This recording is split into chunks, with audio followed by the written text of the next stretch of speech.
اس صاحب کو کوئی بتائے، پتہ نہیں یہ لوگ کس قسم کی خوش فہمیوں میں رہتے ہیں.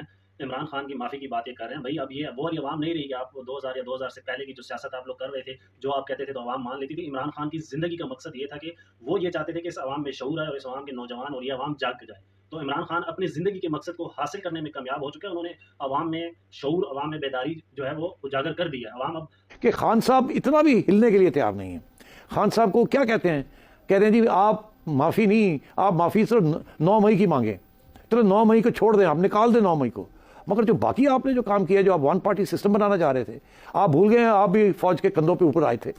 پھر آپ چاہ رہے تھے کہ فوج ہمیشہ آپ کا ایک کندھا بنا رہے، آپ اسی کے اوپر بیٹھے رہیں. اور جیسے وہ تھوڑی ہلچل ہوئی کہ نہیں ایسے نہیں ہو سکتا، ہم تو ایک نیوٹرل فورس ہیں، شاید ان کو بھی سمجھ آ گئی، تو آپ گرجنے لگے اور آپ نے ہر قسم کی چیزیں شروع کر دیں. تو آئی ایم سوری، میں اتفاق نہیں کرتا آپ کے اسیسمنٹ کے ساتھ. تو آپ مجھے پوچھتے ہیں کہ جب میں آؤں، اگر میرے پاس 5 پوائنٹس ہوں تو میں آپ کو پہلی بات یہ کہوں کہ خان صاحب آئیں، خان صاحب اوپن سٹیٹمنٹ کریں، ہمیں گارنٹیز دیں کہ خان صاحب 1 پارٹی سسٹم نہیں بنائیں گے. خان صاحب آئین کی بالادستی جو ہے اس کو ہمیں مطمئن کریں گے اس کے بارے میں.